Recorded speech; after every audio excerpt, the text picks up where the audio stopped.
परमात्मा को पाने तथा उसका वास्तविक लाभ प्राप्त करने के लिए पवित्र बाइबल में प्रमाण है कि प्रभु ने मनुष्य को अपना ही स्वरूप बनाया।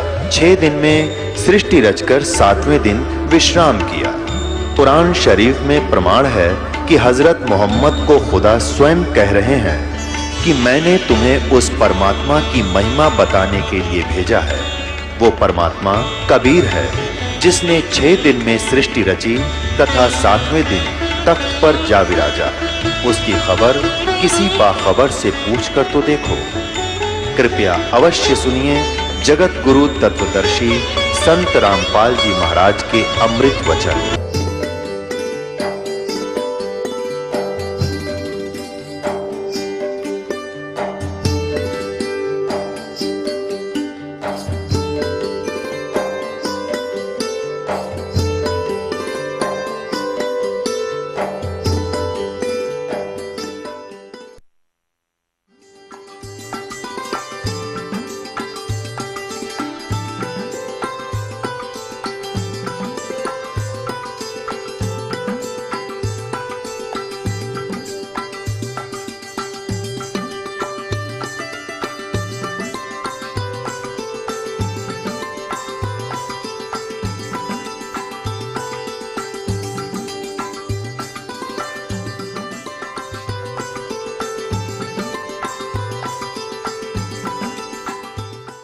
जो गीता जी में वे ऑफ वर्शिप नहीं है, वो शास्त्र विधि त्याग कर मनमाना आचरण है, वो हमने नहीं करना चाहिए, वो व्यर्थ है। फिर भगवान को पाना बहुत आसान। गीता जी में कहा कि मेरी भक्ति करनी है तो ओम इति एकाक्षरम ब्रह्म व्यवहारण माम अनुस्मरण ये पर्याति तो जन्देहम सयाति परमाम गतिम 8वें अध्याय के 13वें श्लोक। मुझ ब्रह्म का केवल एक ओम मंत्र है, नथिंग एल्स। अंतिम सांस तक भक्ति करता हुआ जो शरीर छोड़कर जाता है सो याति परमाम गतिम, वो मेरे यानी ब्रह्म से मिलने वाली जो परम गति है उसको प्राप्त होता है। कहाँ ब्रह्म लोक में चला जाता है। और गीता ज्ञानदाता अपने विषय में कहता है 4थे अध्याय के 5वें और 9वें श्लोक में, 2रे अध्याय के 12वें श्लोक में, 10वें अध्याय के 2रे श्लोक में कि अर्जुन मेरे और तेरे बहुत जन्म हो चुके, तू नहीं जानता।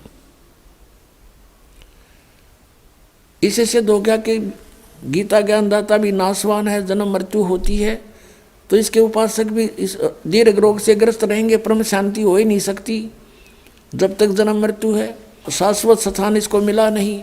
तो 18वें अध्याय के 62वें श्लोक में इसलिए कहा कि तू सर्वभाव से उस परमेश्वर की शरण में जा, उसकी कृपा से ही तू परम शांति को और सनातन परम धाम को प्राप्त होगा।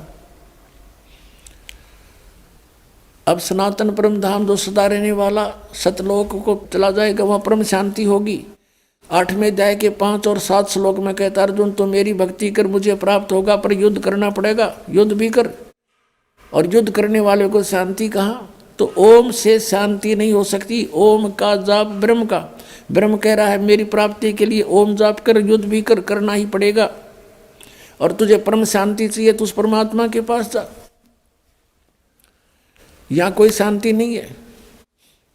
उसके लिए क्या बताया 17वें अध्याय के 23वें श्लोक में कि ओम तत्सतिति निर्देश है ब्रह्मण तिरविद समर्थ है। सच्चिदानंद घन ब्रह्म का केवल एक ओम तत्सत, ये 3 मंत्र का जाप है, नथिंग एल्स, और कुछ नहीं। यही निर्देश है, फाइनल फैसला है। और पुण्यात्मा ओम तो ब्रह्म का ये बिल्कुल ये तो स्पष्ट है, यही मंत्र है। और तत् और सत्य ये सांकेतिक हैं, गुप्त हैं, कोड वर्ड है, ये दास बता सकता है, इस पृथ्वी पर किसी के पास नहीं है। यदि कोई इस दास से ये सुनकर फिर आगे आप पे प्रभु पाक जाएगा, गुरु बन जाता है, नाम देता, वो अनधिकारी है, वो सबसे बड़ा शत्रु है आपका। क्योंकि एक छोटा सा लाइसेंस आप बनवाते हो, ड्राइविंग लाइसेंस या पासपोर्ट, वो भी नकली कोई बना देगा तो वहाँ पकड़ा जाएगा जहाँ पर उसकी आवश्यकता पड़ेगी, फिर उसमें बहुत देर हो चुकी होगी और सजा के पात्र भी होंगे, दोनों होंगे, बनाने वाला भी बनवाने वाला भी। तो ये ओम तत्सत ये 3 मंत्र अभी आपको बताया था 15वें अध्याय के 16 और 17 श्लोक में 3 पुरुष हैं, एक सरपुरुष, एक अक्षर पुरुष, एक परम अक्षर पुरुष। 8वें अध्याय के मंत्र 1 में अर्जुन ने पूछा कि हे प्रभु आपने 7वें अध्याय के 29वें श्लोक में जिस तत्परम के विषय में कहा कि उसको जानने के बाद फिर तो जरा मरण से ही छूटने का प्रयत्न करते हैं साधक, यहाँ की किसी वस्तु नहीं मांगते। तो 8वें अध्याय के एक मंत्र में पूछा किम तत् ब्रह्म, 8वें अध्याय के 3रे श्लोक में कहा कि वो परम अक्षर ब्रह्म है। तो 15वें अध्याय के 17वें श्लोक में वो परम अक्षर ब्रह्म की तरफ संकेत है कि उत्तम पुरुष तु अन्य परमात्मा इति उदाहरते, ये लोकतरम अविषय विवर्ती अवैश्वर है। तो 3 पुरुष है, एक सरपुरुष, ओम तो सरपुरुष का नाम है, सरब्रह्म भी कहते हैं इसको, ज्योति निरंजन काल भी कहता है ये, और अक्षर पुरुष इसका ये तत्व मंत्र है, ये गुप्त है, ये दास बताएगा। और ये ओम और तत्व मिलकर 2 अक्षर का नाम बनता है, ये सतनाम कहलाता है। इन राधा स्वामी वालों की पुस्तक आपको दिखाई थी, वो सारवचन वार्तिक और शिवजाल जी के वचन थे, उसमें सतनाम का उन्हें पता नहीं, ये खान का है पीन का, ये कोई स्थान है या कोई भक्तिकरण का या कोई एंड बैंड बोल रहे सारी।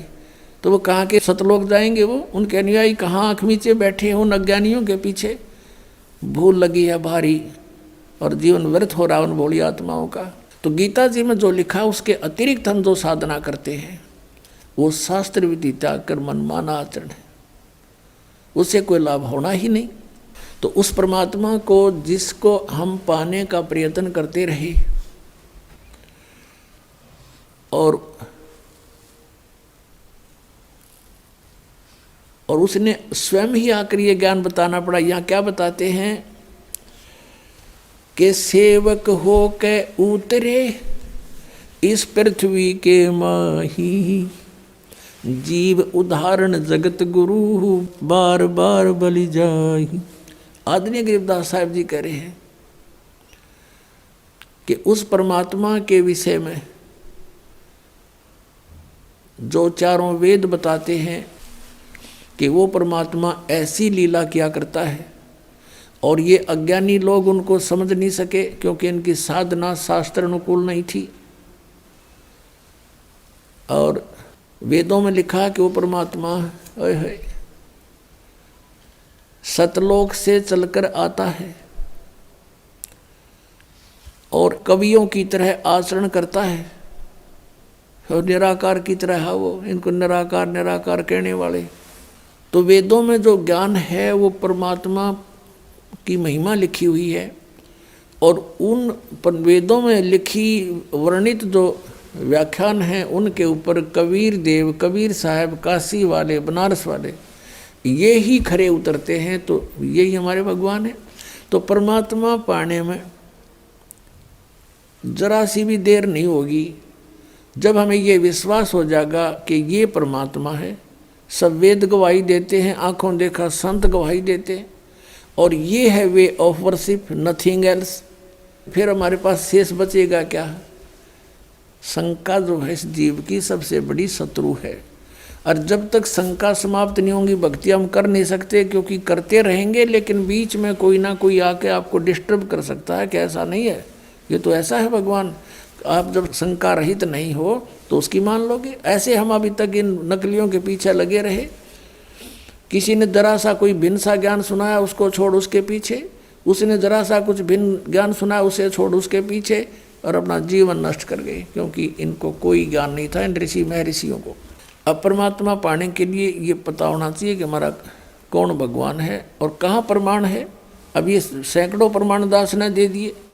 जिन महापुरुषों ने भगवान मिले उनने यही नाम जपे, 2 अक्षर का सतनाम, एक ओम, एक ये तत्व गुप्त है। जिनको मिल चुका है वो मंत्र उनको पता है सतनाम में दूसरा मंत्र कौन सा है।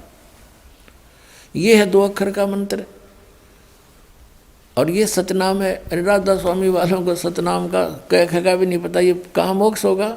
इसी कारण से शिवजाल जी प्रेत बने और अपनी शिष्या बुक्की में बोल रहे हैं वो, पुण्यात्माओं को आँख खोलो, इतना विद्वान पुरुष आज परमात्मा ने ऐसी बुद्धि दे रखी है आपको। क्या क्या बना लिए हैं, हवाई जहाज बना लिए, इंटरनेट बना लिए, कंप्यूटर बना लिए। जो बनाना था वो अभी शुरू भी ना किया है। हमने केवल इस मनुष्य जीवन से ये डले नहीं डोने थे, हमने मोक्ष कराना था और उसकी बहुत आसान तरीका, कोई विशेष इसमें कार्य नहीं, काम भी करते रहो, चलते फिरते उठते बैठते इस मंत्र का जाप करना है, नथिंग एल्स। बकवास त्यागनी है। तो यहाँ क्या बताते हैं कि उस परमात्मा के विषय में अब आँखों देखा वो संत जिनको भगवान मिले वो क्या कह रहे हैं सेवक हो के उतरे, सेवक हो के उतरे, ऊपर ते आए नीचे उतरे। इस पृथ्वी के माही जीव उदाहरण जगत गुरु, बार बार बलि जाही। ऋग्वेद मंडल नंबर 9 सूक्त 86 के मंत्र 26-27 में, ऋग्वेद मंडल नंबर 9 सूक्त 82 के मंत्र 1, 2, 3 में, ऋग्वेद मंडल नंबर 9 सूक्त 20 मंत्र 1 में, ऋग्वेद मंडल नंबर 9 सूक्त 1 मंत्र 8, 9 में, ऋग्वेद मंडल नंबर 9 सूक्त 96 और मंत्र 16 से 20 में है, और भी अनेक स्थानों पे।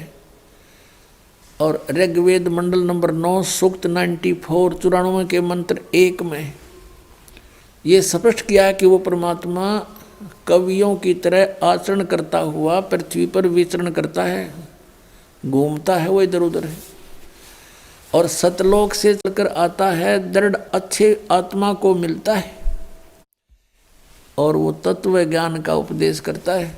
और परमात्मा स्वयं अपने सूक्ष्म वेद में कहते हैं, चारों युग में संत पुकारे, कूक कहा हम हेल रे, हीरे माणिक मोती बरसे, ये जग सुगता ढेल रे। कि चारों युगों में उन संतों ने मेरी महिमा का गुणगान किया जिनको मैं मिला, और मैंने भी स्वयं आकर के ऊंचे स्वर में आवाज लगा लगा कर जनता को समझा। हीरे माणिक मोती बरसें, ये तत्व ज्ञान रूपी सत साधना रूपी अमृत हम बरसा रहे हैं, मोती बरसा रहे हैं। इनको ग्रहण करते नहीं है भोले भक्त, और ये डले ढो रहे हैं, ये जग चुगता ढेल रे। ढेल माने डले कंकर पत्थर इकट्ठे कर रहे हो, आन उपासना आन साधना के अन्य भगवानों की पूजा करके तुम डले ढो रहे हो, और हम हीरे मोती बरसा रहे हैं, इनको ग्रहण नहीं कर रहे, तुम निर्धन होते जा रहे हो। क्या बताते हैं, हमारा ज्ञान किन्हें ना सुनिया, ये पर भी लेन जात है दुनिया। कहीं पर आप देखते हो इन भ्रमित किए हुए अज्ञानी ऋषि संतों के द्वारा के फलाने स्थान पर कुंभ का पर्व होगा, वहाँ पर भी लगेगी, पर भी वो है इनकी 1 घंटा 1.5 घंटा स्नान का समय निर्धारित करते हैं किसी सरोवर तालाब या दरिया में, कि उसमें जो स्नान कर लेगा उसका बेड़ा पार हो जाएगा। ये कर रखा है ना ऐसा जुल्म। वहाँ बेड़ा पार नहीं, बेड़ा गर्क होता है। कैसे होता है, एक समय हरिद्वार के अंदर हर की पैड़ियों पर ये पर्व भी लगी थी। कुंभ के पर्व के ऊपर स्नान का समय निर्धारित किया था इन्होंने। वहाँ पर ये सभी त्रिगुण उपासक, रजगुण ब्रह्मा, सदगुण विष्णु, तमगुण शिव जी के उपासक, ये गिरी पुरी और नागा वैष्णो, ये कनपाड़े नाथ और बिना कनपाड़े, ये सारे वहाँ इकट्ठे हो गए स्नान के लिए। स्नान करने का जब समय आया, वहाँ क्या होता है, गिरी अलग ग्रुप में, पुरी अपने न्यारे ग्रुप में, नागा अलग से इकट्ठे हो जाते हैं, वैष्णो अलग से इकट्ठे हो जाते हैं। वहाँ से फिर स्नान करने के लिए चलते हैं अपने अपने मुखिया के पीछे। सबसे पहले नागा चले गए ऊपर भी नहाने के लिए, पर भी लेने मोक्ष प्राप्ति के लिए बेड़ा पार कराने गए थे नागा। सबसे पहले हर की पैड़ियों पर खड़े हो गए स्नान करने के लिए। पीछे से आगे ये सतगुण विष्णु जी के उपासक वैष्णो साधु आए। उन्होंने कहा, अरे नागाओ, पहले हम स्नान करेंगे, हम सर्वश्रेष्ठ हैं, तुम बाहर आओ, अभी स्नान नहीं करना तुमने। वो तैयारी पकड़ रहे थे स्नान करने की। नागा कहने लगे, नहीं, हम सर्वश्रेष्ठ हैं, हम त्यागी और बैरागी हैं, हम कोई वस्त्र तक भी नहीं स्तन पर रखते, हमको नी इच्छा फिरते हैं, हम सर्वश्रेष्ठ हैं, हम प्रथम स्नान करेंगे। अब वैष्णो साधुओं ने कहा कि तुम बाहर आ जाओ नागो, तुम काहे के श्रेष्ठ हो, तुम नहाते ना धोते, राख लपेटे फिरते हो, सरड फड़ तुम टट्टी के हाथ भी नहीं धोते, और तुम काहे के श्रेष्ठ हो, बाहर आओ, हम प्रथम स्नान करेंगे। इस बात का दुख माना उन्होंने, नागाओं ने, और दोनों आपस में झगड़ा शुरू हो गया। वैष्णव साधुओं का, सतगुण विष्णु के उपासकों का, और तमगुण शिव जी के उपासक नागाओं का आपस में लठबाज गया, झगड़ा हो गया। और वहाँ लगभग 25,000 ये त्रिगुणोपासक कटका मर गए वहाँ पर भी लेन गए थे, बेड़ा पार करान हो गया, बेड़ा गर्क। तो यहाँ परमात्मा कहते हैं, तीर तुपक तलवार कटारी जमदड़ जोर बदावे हैं, हर पैड़ी हर हेत न जाण्या वाजा करद चलावे हैं, काटे शीस नहीं दल करुणा ये जग में साध कमावे हैं, और जो जन इनके दर्शन को जावे उनको भी नरक पठावे हैं। काटे शीस नहीं दल करुणा, और ये जग में संत कमावे हैं, हर पैड़ी हर हेत नहीं जाना वाजा तेग चलावे हैं। और की पैड़ी कहें भगवान का स्थान कहो, भगवान की छाती पर ये कुकर्म कर दिया, 25,000 कटका मर गए। लेली पर भी टिंडे वहाँ पर, ये है इनके तीर्थ स्थान नाने के। और किसी को मना करता है तो इन्होंने कहा हमारी तो भावनाओं को ठेस पहुँचा दिया। अरे ये कोई भावना हुई? अब जैसे कोई बालक, कोई बिजली का तार टूटा पड़ा है, उसमें स्पार्किंग हो रही है, बच्चा उसको आतिशबाजी जानकर पकड़ने जा रहा है, और कोई बुद्धिमान व्यक्ति उसको देख रहा है, उसको भागकर उठाकर उस बच्चे को उसकी जान बचा देता है। बच्चा रोता है क्योंकि उसकी भावनाओं को ठेस पहुंचा है। वो तो उसको पकड़ना चाहता था और उसको पता था उस बद्दर पुरुष को कि ये मर जाएगा, तो उसकी भावनाओं को वहाँ ठेस पहुँचाना अनिवार्य था। तो इस दास का उद्देश्य यही है। इसको अगर तुम ठेस मानते हो तो ठेस सही, पर तुम्हारी जान बचेगी ना, सारी बिरान मट्टी होगी आपकी, क्योंकि शास्त्र विरुद्ध साधना करके। तो यहाँ क्या बताते हैं, चारों युग में संत पुकारे, कूक कहा हम हेल रे, हीरे माणिक मोती बरसे, ये जग चुगता डेल रे। अब चारों वेदों में ये प्रमाण है कि वो परमात्मा ऊपर सतलोक में रहता, तीसरे मुक्ति धाम में, और वहाँ से चलकर आता है गति करके, बिजली जैसी गति से। और जैसे विद्युत अपने आकर्षण वाली वस्तु पर गिरती है, ऐसे ही वो परमात्मा अपनी प्यारी उस श्रेष्ठ दृढ़ भक्त आत्मा को ही आकर मिलता है, वहीं आकर वो उपस्थित होता है और फिर उसको ज्ञान सुनाता है, उपदेश देता है, तत्व ज्ञान से परिपूर्ण करता है। फिर वो प्यारी आत्मा आगे उनको परमात्मा से प्राप्त ज्ञान को जनसाधारण तक पहुंचाने की पूरी चेष्टा करता है। उनमें से कौन कौन है वो दृढ़ भक्त और अच्छी आत्माएं जिनको परमात्मा मिले इस कलयुग में? आदरणीय मुरुगदास साहिब जी, आदरणीय धर्मदास साहिब जी, आदरणीय मुरुगदास साहिब जी, ये अरोड़ा जाति से थे, खत्री जाति से, किसान थे।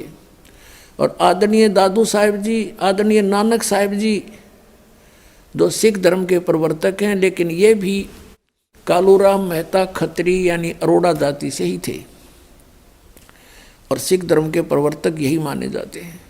आदरणीय दादू साहिब जी, आदरणीय गरीबदास साहिब जी, गांव छुडानी, जिला झज्जर, हरियाणा वाले, जिसके उपलक्ष्य में ये शुभ समागम हो रहा है। जिस दिन परमात्मा कबीर साहब सतलोक से चल कर आए थे, वो सतपुरुष और अपनी उस दृढ़ भक्त अच्छी आत्मा गरीबदास जी को मिले थे, सचखंड दिखा था और वापस छोड़े थे।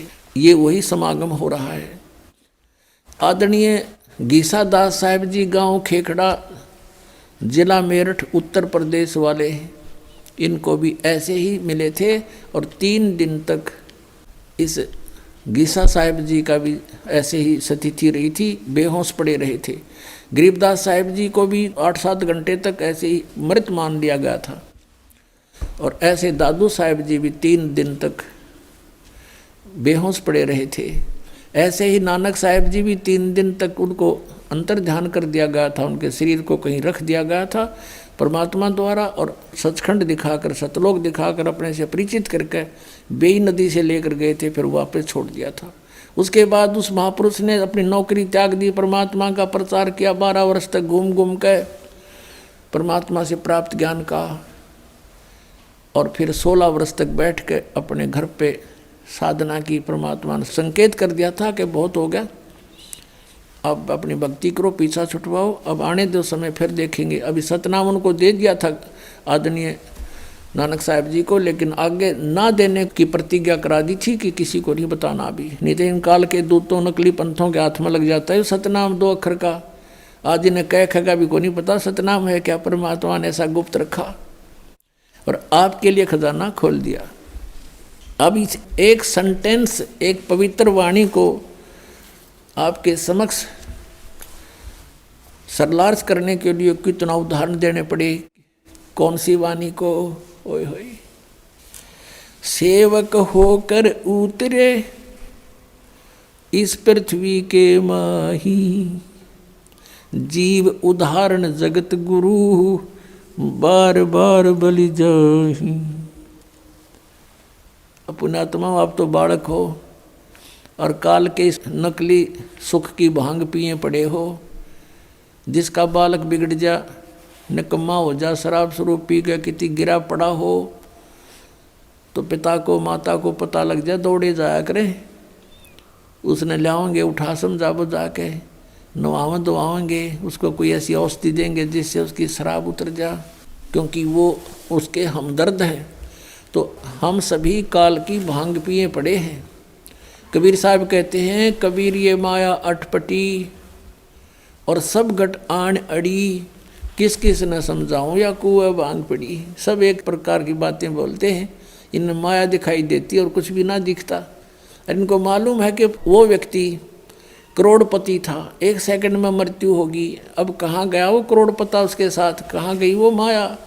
सर्व सोने की लंका थी वह रावण से रणधीरम, एक पलक में राज बिराजी फिर जम के पड़े दंजीरम। परमात्मा कहते हैं, भक्ति ना क्या होता है, ये भ्रम रहा संसार। एक रति कंचन पाया नहीं रावण चलती बार, रतन एक रति कंचन 1 ग्राम गोल्ड भी नहीं प्राप्त कर सका, सारी सोने की लंका बना रखी थी, जाते समय कुछ नहीं लेकर जा सका। तो यहाँ हमने जीने के लिए जो आवश्यक वस्तुएं हैं केवल वही संग्रह करनी चाहिए। इसे ज़्यादा हम करते हैं तो बकवाद कर रहे हैं, क्योंकि हमने सतलोक चलना है। सतलोक में वो स्थायी सुविधाएं हैं, यहाँ स्थायी है ही नहीं। हम एक दूसरे को लूट खसोट करके कोठी बंगले बनाते हैं, मृत्यु हो जाती है तुरंत, और गधे बने फिरते हैं। जैसे एक गवर्नर था हिमाचल प्रदेश और पंजाब का, 2 जगह का चार्ज था, और रिटायरमेंट के निकट आ रहा था। उसने सोची बुढ़ापे का समय हिली स्टेशन पर गुजारा करूंगा, वहाँ पर एक प्लाट ले लेता हूँ पहाड़ों पर। वो प्लाट लेने के लिए 3 करोड़ रुपये, पहले 100 के नोट थे, ये बड़े नोट नहीं थे, 500 और 1000 के उस समय। 100 के नोट 3 करोड़ है। एक जीप में आम को नहीं इतने हो जाते। वो धर लिया हेलीकॉप्टर में, उसने बयाना देने गया था, प्लाट खरीदने गया था, और साथ में परिवार साथ में आप बैठा जा था। वो इतने लोड में हेलीकॉप्टर क्रश हो गया, वो स्वयं भी मरा, परिवार मर गया, एक लड़का शेष रहा था, बाकी सब मर गए उस हेलीकॉप्टर में। और उन नोटा न वो गडरिए ठाए फिरे, गधे खाओ भेड़ खाओ कागजान, और वो मर गया वहाँ पर। और फिर समाचार पत्रों में आया था कि 40 करोड़ रुपया उस टाइम, 40 करोड़, 100 के नोट 40 करोड़, एक बहुत बड़े हाल में नहीं आए। और उसने बताओ अपने नीचे तय खाना बनवा रखा था, बेड थे घने, जो ये बोल रहे हैं इनको, इनके अंदर डाल रखे कपड़े दरा करते हैं, उसमें उनमें ठोक रखे थे। बता वो बनेगा किसी गधा, किसी कुत्ता, सुअर, बैल बन के पूरे करेगा जो लूट रखे थे, और वो जोड़ा जाड़ा यहीं रह गया। तो ये ज्ञान हमने सत्संग से समझना पड़ेगा। जब भक्ति करनी है, परमात्मा पाना है, तो आपने ये मर्यादा, इस नियम से रहना पड़ेगा। और आपको आवश्यकता कुछ वस्तु की होगी तो भगवान आपको अनायास ही देगा, आप देगा। आप इस मर्यादा से रहें। तो अब क्या बताते हैं कि आप जी ने इधर ध्यान कभी दिया नहीं, क्योंकि इधर ध्यान तो जब दे जब हमें कोई बताने वाला हो। हमें तो ये गुण गाएंगे, बजले रे भगवान, भगवान की सा भगवान निराकार, चलो भाई निराकार होगा। अब भगवान से हम मिलना चाहते हैं, हर भगवान निराकार बताते हैं, हमारी बुद्धि काम नहीं कर रही थी कि ये क्या बोल रहे हैं, बकवाद कर रहे हैं। अब जैसे किसी बेटी का विवाह करते हैं माता पिता, और उसकी माता बताती है बेटी जिस लड़के से हम तेरा रिश्ता करके आए हैं वो ऐसा है, उसके पास ऐसी संपत्ति है, उनका ऐसा मकान है, तो रुचि बनती है बालक की। और कोई नो कह दे बेटी तेरा विवाह कर दिया और पति तेरा है ही नहीं, वो तो निराकार है, तो वह बता के गड्ढेगी वहाँ पर, वह क्या करेगी उस निराकार पति का। तो अब हम परमात्मा से मिलने की चेष्टा करते हैं और कहते हैं भगवान निराकार है। और ये राधा स्वामी पंथ वाले, धन धन सतगुरु पंथ सिरसा वाले, डेरे वाले, सच्चा सौदे वाले, और जय गुरुदेव वाले, और ये जनौद वाले, भिवानी वाले, ये राधा स्वामी पंथ समझो सारा ही। और इनका विधान है कि सतलोक में भगवान नहीं, सतपुरुष नहीं है, वहाँ तो चेतन ही चेतन है, चैतन्यता ही चैतन्यता है, प्रकाश ही प्रकाश है। और आत्मा उस प्रकाश में ऐसे मिल जाती है जाकर जैसे बूंद समंदर में, वो तो डूब कर मरना हो गया, फिर कोई बात हुई है। तो ये विधान है, करोड़ों व्यक्ति डबो दिए इन अज्ञानियों ने, शास्त्र विरुद्ध साधना करा के काल के जाल में फंसा दिए। अब कहें तो दुख मानते हैं श्रद्धालु भी कि रामपाल तो आलोचना करता है। आलोचना की परिभाषा बदल ली तुमने अज्ञान के कारण। सत्य कहना आलोचना नहीं होती, वह सत्य होती है। आलोचना होती है किसी के बारे में झूठी बकवाद करे। हम तो विद प्रमाण बोलते हैं, आप ही के पुस्तकों से दिखाते हैं कि ये देखो दुर्गति हो रही तुम्हारे परम धनी शिवदयाल की, भूत बनकर अपनी शिष्या बुक्की में फिर शंका समाधान करने लग रहा बैठ के। वो कहते हैं तो अनामी लोक में चला गया, अनामी लोक में कहाँ गया, वो तो बुक्की लोक में आ गया। अब यहाँ क्या बताते हैं, सेवक हो के उतरे इस पृथ्वी के माही, जीव उदाहरण जगत गुरु बार बार बलि जाही। गरीबदास जी कह रहे हैं कि एक दास बन के आए भगवान, सेवक होके उतरे इस पृथ्वी के माही, उतरे सतलोक से चल के आए, और किस उद्देश्य से, जीव उदाहरण जगत गुरु।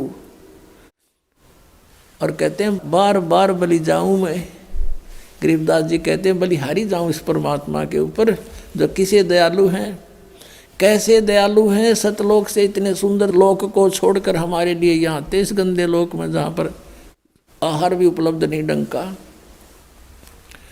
और दास बन के आए कबीरदास सांस गेल जितनी वाणी बोली कबीरदास, दास कबीर। परमात्मा जब क्यों उन्होंने दास कहा कि हमने भी यदि सतलोक पाना है तो ऐसे ही हम अपनी क्रियाएं बनानी पड़ेंगी। यहाँ पर कोई भी जिसने अपने आप को स्वामी माना है वो पेटे हैं अंत में। किसी राजा को देख लो, इन हिरण्यकशिपु को देख लो और रावण को देख लो, भक्ति करना और साथ बकवाद नहीं चलेगी। अब रावण जैसी साधना कोई नहीं कर सकता, यहाँ से धड़ काट कर चढ़ा दी, भगवान के निमित्त समर्पित कर दिया। लेकिन कुठोड़ कुपात्र के स्थान कुपात्र को दे दिया, वो शीश सुपात्र को देता तो लाभ होता। शिव की उपासना तमोगुण की करके राक्षस कहलाया।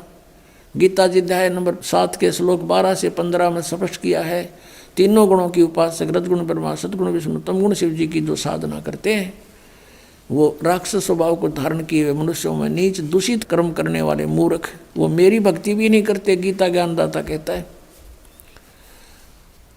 तो इस प्रकार ये भक्ति भी करते थे, दास नहीं बने, तो अंत में क्या हुआ इनके साथ।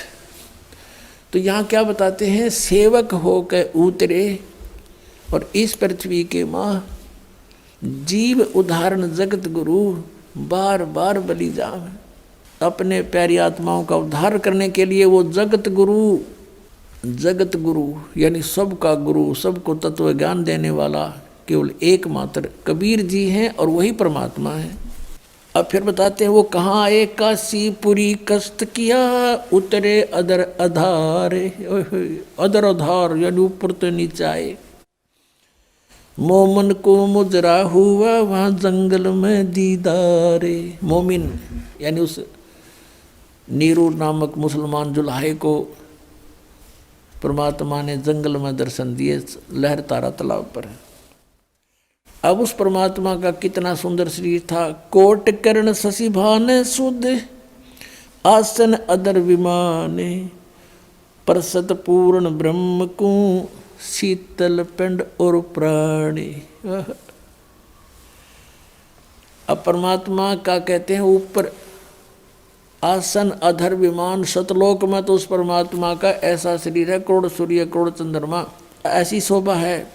कोट किरण शशि भाने शुद्ध, शशि माने चंद्रमा, भानु माने सूर्य। कोट किरण शशि भाने शुद्ध वो आसन अधर विमाने। और वही परमात्मा फिर कहते हैं बालक रूप में, परसत पूर्ण ब्रह्म को शीतल पिंड और प्राण। कहते हैं माई का नीरू ने जब परमात्मा को सीने से लगाया, कहते हैं उसके प्राण आत्मा में एकदम शांति छागी, जैसे जले हुए पर बर्फ रख दी जाती है, एकदम शांत कर देता है। फिर क्या बताते हैं, गोद लिया मुख चूम कर हेम रूप झलकनते, जगर मगर काया करे जैसे दमके पद्म अनंत। उस माई ने शिशु रूप धारी बालक को कहते हैं मुँह चूम्या, गोद में लिया। और परमात्मा का कैसा रूप था, हेम रूप झलकंत। हिम, हिम माने बर्फ। और परमात्मा कबीर जी बालक रूप में कैसा सुंदर शरीर था, कहते बर्फ जैसा सफ़ेद शरीर। जैसे कोई कपड़ा लेने जाते थे ना दुकान पर, तो यूं कहा करते भाई स्नो वाइट कलर देना। स्नो वाइट माने बर्फ जैसी सफ़ेदी वाला। तो यहाँ कहते हैं गोद लिया मुख चूम के और हेम रूप झलकंत, हिम की तरह झलक रहे थे परमात्मा। और जगर मगर काया करे जैसे दमके पद्म अनंत। इतना सुंदर शरीर मालिक का जगमग जगमग काया करे जैसे नरे पदम चमक रहे हों, इतना सुंदर नूर था जाता। फिर ये सा रूप दिखा के फिर बालक के रूप में हो गए। अब नीरू स्नान करके बाहर आया और नीमा उस बालक के प्यार में इतनी मदहोश हो गई थी, वो सब सुध बिसरा बैठी थी। बार बार कभी ऊपर को देख रही थी, कभी बालक के मुख को देख कर सो शुक्र बना रही थी, गदगद हो रही थी और झूम रही थी।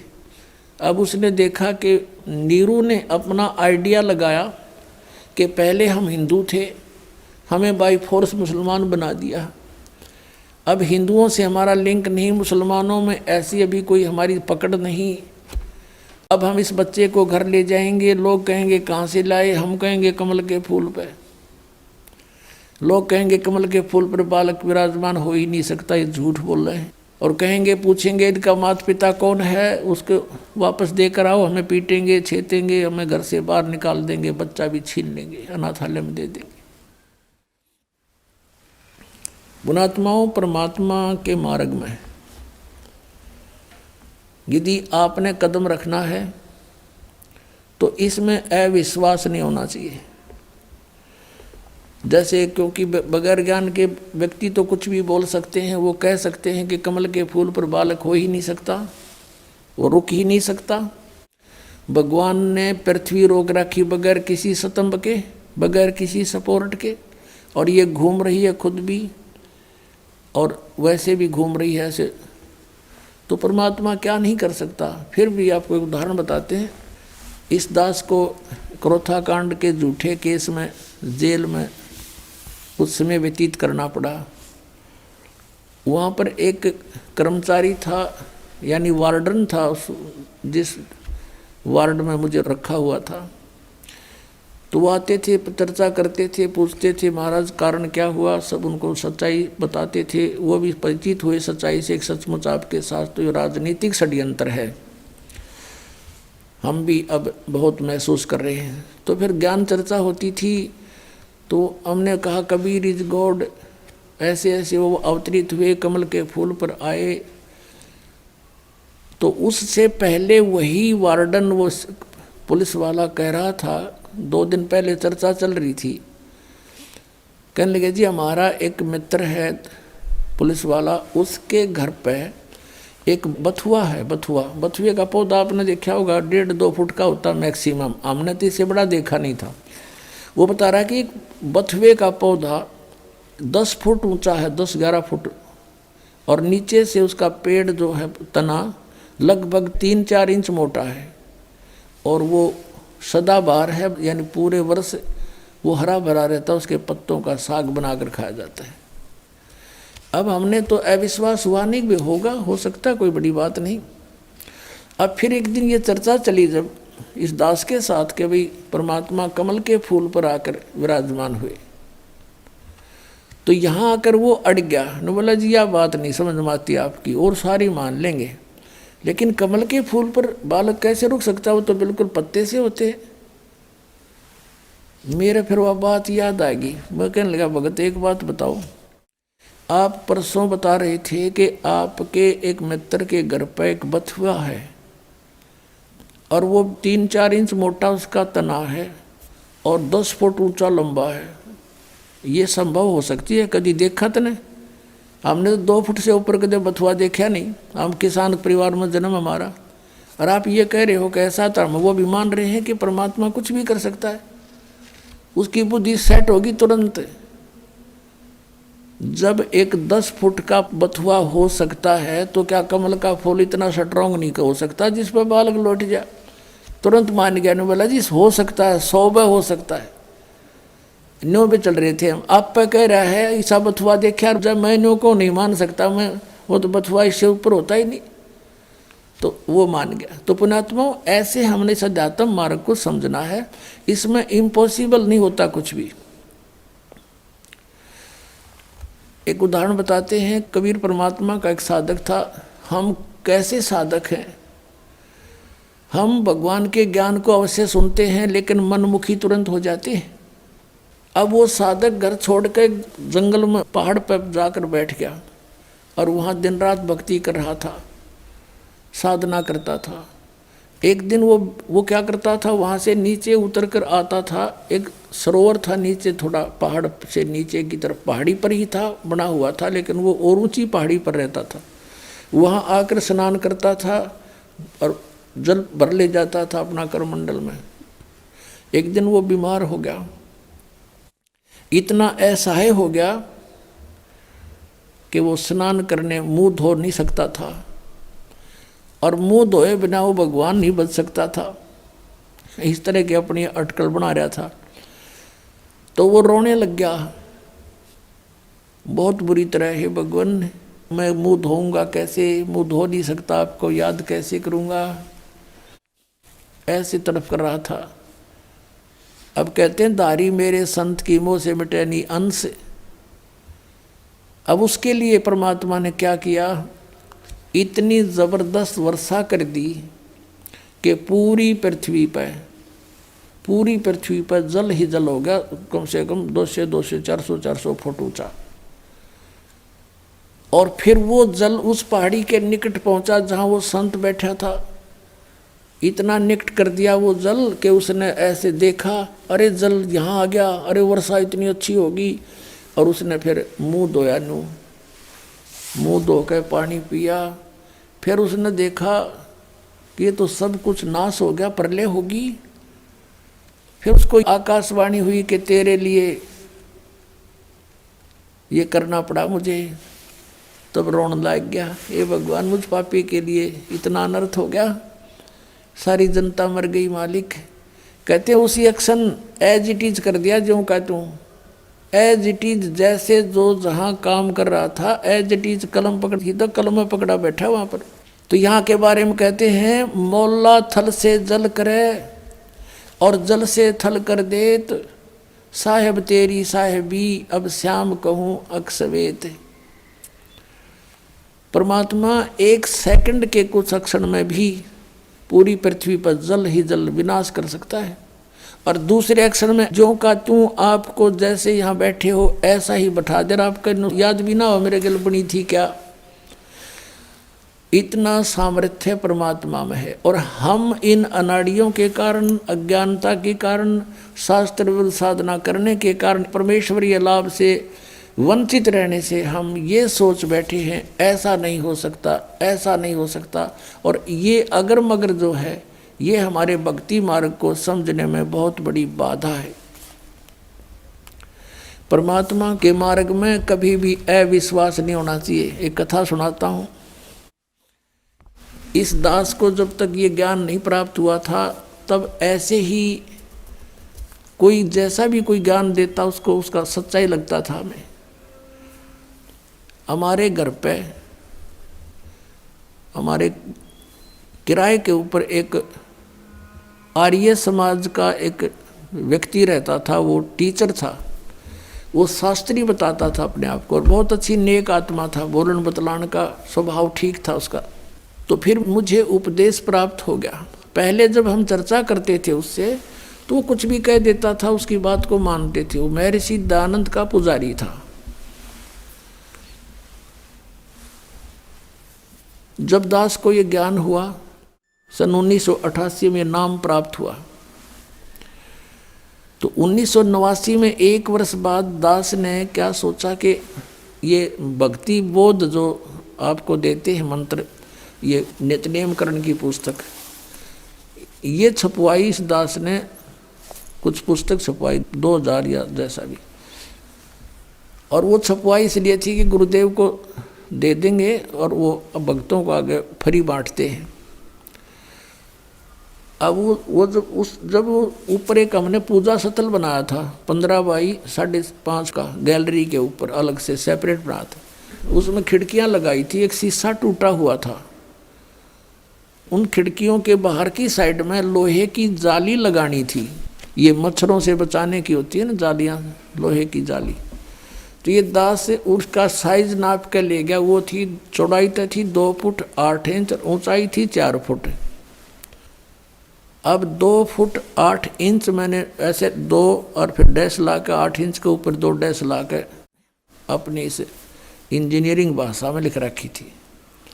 वो तो आम आदमी भी ऐसे लिखता है।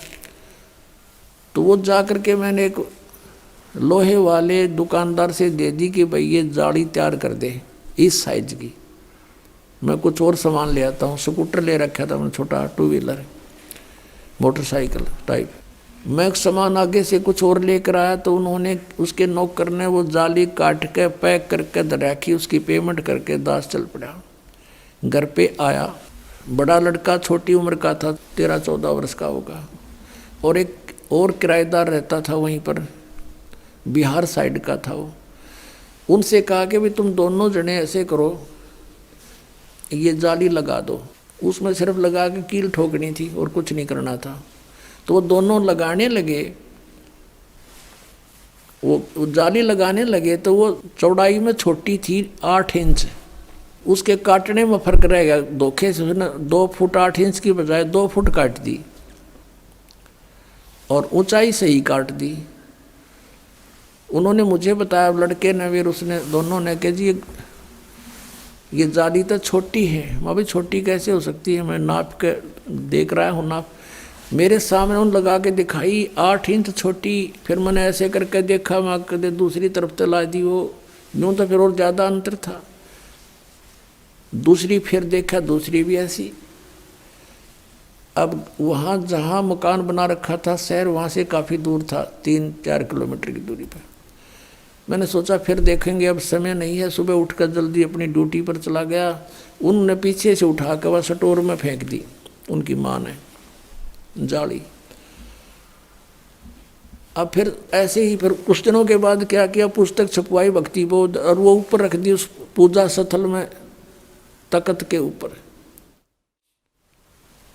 कुछ दिन के बाद क्या देखा कि शीशा फूटा हुआ था खिड़की एक साइड का, उसमें से चूहे घुस के उनको काटना शुरू कर रखा। तो फिर मेरे दिमाग में आई कि वो जाली जो 2 थी, उन दोनों को एक पर लगा देते हैं फिलहाल, फिर देखेंगे। कुछ समय नहीं था, कुछ ऐसा लीला मालिक की थी, यो खेल खेलना था इस दास के साथ। तो मैंने उन बच्चों से कहा कि भाई ऐसे करो, वो जाली जो छोटी थी कहाँ जी, वो ऊपर रखी है स्टोर से निकाल के, इन दोनों को ऊपर ओवरलैप करके एक खिड़की को कवर कर दो, इसमें से चूहे घुसते हैं। और पुस्तक काट दी भगवान की। उन्होंने कहा ठीक है जी। मैं चला गया अपनी ड्यूटी पर। तो शाम को मुझे चिंता थी कि नहीं लगा रखी होगी तो बच्चों से लगवाऊंगा। तो क्या देखा कि एक जाली लगा रखी है, एक जाली नीचे पड़ी है। अब मैंने देखा कि वो एक ही जाली पूरी पूरी लगी हुई है और कुछ एक्स्ट्रा लटक रही है। मैंने उनकी माँ से पूछा कि ये जाली वही है या कोई और चेंज करवा लाए बच्चे। उसने कहा जी मैं सुबह से इसको कह रही थी भाई तू लगा दे, इस जाली को लगा लो, तेरा पापा फिर नाराज होगा। और ये मान नहीं रहा था, खेलने चला गया। अब आया था 20 मिनट पहले और मैंने उतार के ये अभी दी थी इनको। वही किराएदार जो अनिल नाम था उसका, बिहार का रहने वाला था, उन दोनों ने सीढ़ी लगा करके वो एक साइड में लगा दी थी और वो एक लादी एक पड़ी। मैंने कहा ये जाली तो छोटी थी। अब उनका ध्यान नहीं इतना और मेरा कलेजा पकड़ लिया। मैंने कहा बच्चा कहाँ है? वो बुलाया, दोनों इकट्ठे करे कि भी सच्ची बताओ। मैंने लड़के से कहा मेरे सिर पर हाथ रख के और कबीर साहब की कसम खा बेटा कि तू और नहीं लाई जाली। अगर नहीं पापा अभी मेरी मान उतार के नीचे डाली है। अरे ने पूछ लो, अभी लगाई हमने। फिर मैं उनको याद दिलाया कि ये छोटी थी जब तुम पहले लगा रहे थे, साल भर पहले, 8-9 महीने पहले। कहा ये छोटी थी, बिल्कुल छोटी। दोनों को याद आ गया। अरे अब ये कैसे पूरी होगी कि हमने नहीं पता।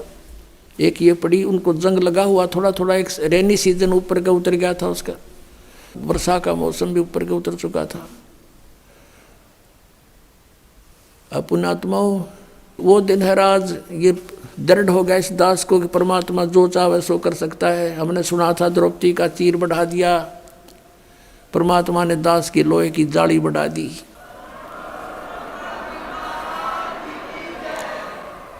ये कबीर परमेश्वर है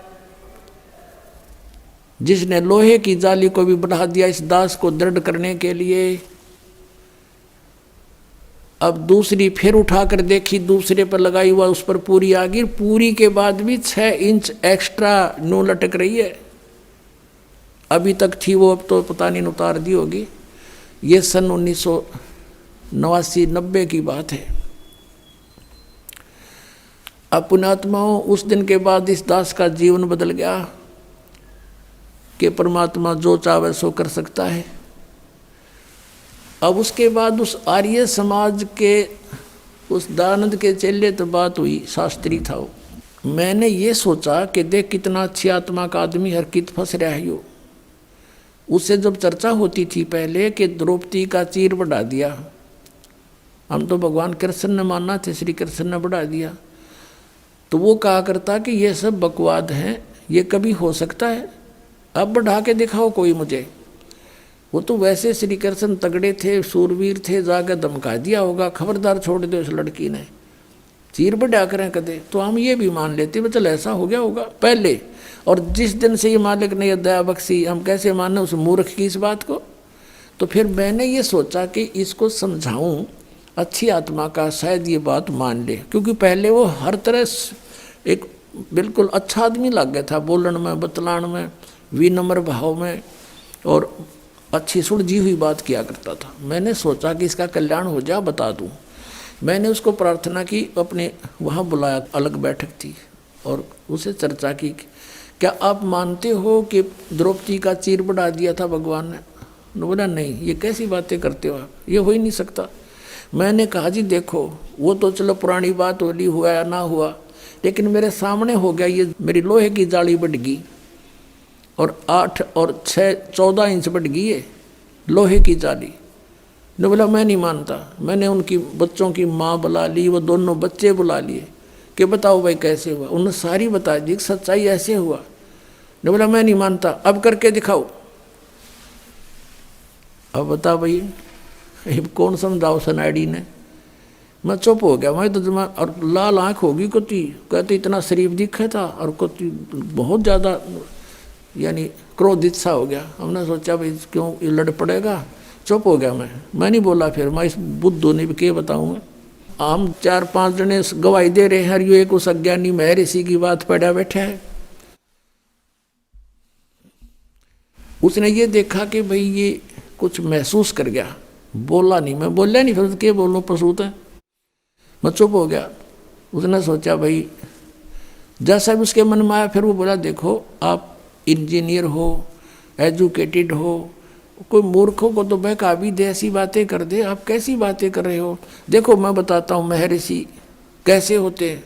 एक बार महर्षि दानंद योग अभ्यास कर रहा था एक बंद कमरे में, आसन पद्म लगा के, और वो जमीन से ऐसे उठता था और छत के सिर लगा के वापस आ जाता था। ऐसे कर रहा था। रसोईया गया भोजन के लिए प्रार्थना करने, उसने झांकी से देखा, खिड़की से देखा, महर्षि दानंद ऐसे जा रहा था, ऊपर छत के सिर लगा के वापस आ रहा था। उसने औरों को बुलाकर दिखाया, देखा ऐसे होते महर्षि। मैं बोला झूठ, कति झूठ, तू करके दिखा।